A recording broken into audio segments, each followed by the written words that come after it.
হেই everyone, কেমন আছেন সবাই? ডেইলি ব্লগে আপনাদের সবাইকে জানাচ্ছি ওয়েলকাম ব্যাক। আজকে প্রথম আমি আপনাদের সাথে ফেসবুকের প্রথম ব্লগটা শেয়ার করতে যাচ্ছি। কেমন আছেন সবাই? সো দুপুরবেলা প্রথমে হচ্ছে শাওয়ার নিয়ে নিলাম, দেন হচ্ছে রেডি হয়ে যাচ্ছি আর তারপর হচ্ছে বেরিয়ে যাব। সো অ্যাজ ইউজুয়াল একটা কোটস পরে নিলাম, যেটা সব থেকে বেশি কমফোর্টেবল। আর এই নতুন জুতাগুলো পরে নিয়েছি। যারা আমার ইউটিউবে ব্লগ দেখেন তারা নিশ্চয়ই দেখেছেন যে আমি এগুলো শপিং করেছিলাম। আর তারপর বের হয়েই দেখলাম যে আকাশটা খুব নীল। যদিও এখন ডিসেম্বর মাস, কিন্তু কুমিল্লাতে এখনও পর্যন্ত সেরকমভাবে কোনো ঠান্ডাই ফিল হচ্ছে না। আপনারা নিশ্চয়ই বলবেন যে সে শীতের জামা কাপড় ছাড়া কীভাবে বের হয়ে গেল। আর বাগান বিলাস আমার এত পছন্দ, বের হতেই পাড়ার মোড়ের বিল্ডিংয়ের সামনে নিচেই দেখলাম যে বাগান বিলাসগুলো খুব সুন্দর ফুটে আছে। তারপর একটা রিক্সা নিয়ে নিলাম আর তারপর চলে যাচ্ছি এখন চকবাজার। সো সবসময়ের মতোই কান্দিরপাড়ের রুটে অনেক বেশি জ্যাম থাকে, তাই আমি সেই রুটটাকে চুজ করিনি। আমি হচ্ছে পার্কের সামনে দিয়ে একটা রুট আছে, সেটা দিয়েই হচ্ছে যাচ্ছি। কুমিল্লাতে যারা থাকেন তারা অবশ্যই এই রাস্তাগুলো চিনেন।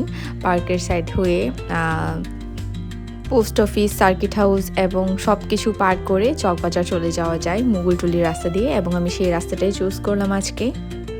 ভীষণই সুন্দর লাগছিল, যেহেতু উইন্টার তাই চারপাশটা অনেক বেশি সুন্দর লাগছিল তো এখনও পর্যন্ত দেখতে। এবং উইন্টারের শেষে যেহেতু পাতা ঝরে পড়ে যায়, তাই তখন একটু দেখতে আবার অন্যরকম লাগে। তাই ভাবলাম আপনাদের সাথে রাস্তাটাও অবশ্যই একটু শেয়ার করে নিই।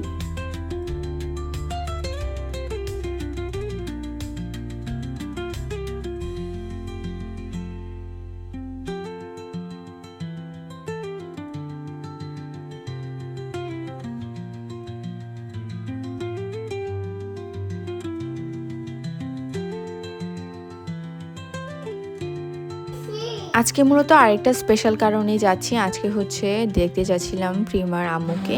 আন্টি হচ্ছে চোখে অপারেশন হয়েছিল এবং সেই জন্যই আন্টি যেহেতু বেশ কিছুদিন অসুস্থ ছিলেন, আর প্রিমা না আসলে তেমনভাবে যাওয়া হয় না, সেজন্য আঙ্কেল আন্টির সাথে দেখা হয়ে যাবে সেজন্য গেলাম। তো যদিও আমরা বলেছিলাম যে আমরা লাঞ্চ টাইমের পরে যাব, লাঞ্চ টাঞ্চ কমপ্লিট করে, কিন্তু এই ভদ্রমহিলা সব কিছু আয়োজন করে রেখেছিল। হ্যাঁ, যদিও আমি ভয়েস শুনিনি, সে মেসেজ দিয়ে রেখেছিল কিন্তু আমি শুনিনি, সেজন্য জানি না। প্রত্যেকটা রেসিপি অনেক বেশি টেস্ট হয়েছিল। এখানে প্রিমা নিজের হাতে হচ্ছে চিকেন রান্না করেছিল, আন্টি অসুস্থতা নিয়েই হচ্ছে মাছের কারিটা করেছিল, আর এখানে হচ্ছে মাছের ভর্তা। ভীষণই টেস্ট হয়েছিল ভর্তাটা, এবং আমরা সবাই এটা নিয়ে হাসাহাসি করছিলাম যে একটা ভর্তা নিয়ে সবাই টানাটানি করছিলাম।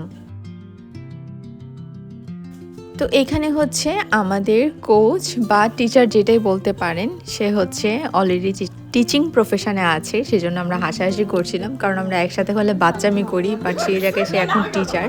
আর হচ্ছে কিমতি তার গ্রামের বাড়ি থেকে তার গরুর দুধ নিয়ে চলে এসেছিলো আমাদের সবার জন্য, সেগুলো নিয়ে আমরা কথা বলছিলাম। তারপর ফাহিমার যেহেতু ক্লাস আছে, ক্লাসে চলে যাবে, সেজন্য আগে আগে কিছু শ্যুট টুট করে নিলাম, ছবি তুলে নিলাম, কারণ সে আগে আগে বেরিয়ে পড়ছে। আমার আর কিন্তু সেরকম তাড়া না থাকার কারণে হচ্ছে আমরা আস্তে ধীরে গল্প টল্প করে তারপর যাবো।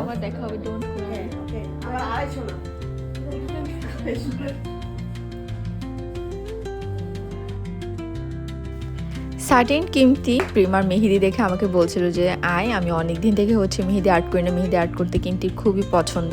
তো আমার হাত খালি দেখে হচ্ছে আমাকে বলছিল যে এঁকে দেবে, সেরকমই সিম্পল আমি বললাম এঁকে দিতে, কারণ লাস্ট উইকে আমার বোন আমার হাতের উপরে এক্সপেরিমেন্ট চালিয়েছিল, সেজন্য অলরেডি মেহেদি আছে এবং সেগুলো একটু একটু উঠেও যাচ্ছে। তো সেই মুহূর্তে কিমতি আবার দিয়ে দিল।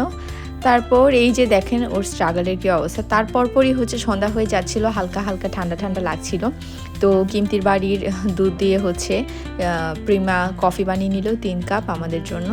তো ওখান দিয়ে হচ্ছে ফাহিমা তাড়াহুড়া করে যদিও কোচিংয়ে গিয়েছিল, কিন্তু ওর স্টুডেন্ট আসেনি, স্টুডেন্ট রাস্তায় অ্যাক্সিডেন্ট করে ফেলেছে। তো এটা নিয়ে হচ্ছে আমরা বলছিলাম, তোর যাওয়াটাই ঠিক হয়নি, আমরা 4 জন একসাথে থাকলে অনেক মজা করতাম, গল্প করতাম। আর এই যে তারা দুজন। তো প্রিমা শেষ পর্যন্ত কফি নিয়ে চলে এলো, বাকি সময়টা আমরা লুডো খেলে পার করে দিলাম। অ্যান্ড দেন আমাদের জন্য ভাপা পিঠাও ছিল, ভাপা পিঠাও সার্ভ করে দিল। ভীষণই টেস্ট ছিল প্রত্যেকটা খাবার, দাওয়াত না, কিন্তু সে আমাদের জন্য এত কিছু আয়োজন করে রেখেছিল। এই হচ্ছে ওর অবস্থা। সো ব্লগটা কেমন লেগেছে অবশ্যই সবাই কমেন্ট করে জানাবেন। যদি ভালো লেগে থাকে তাহলে ইউটিউব, ফেসবুক যে যেখান থেকেই দেখছেন ফলো করে দেবেন। দেখা হচ্ছে নেক্সট ব্লগে। টিল দেন সবাই অনেক ভালো থাকবেন, সুস্থ থাকবেন। নাও টাটা।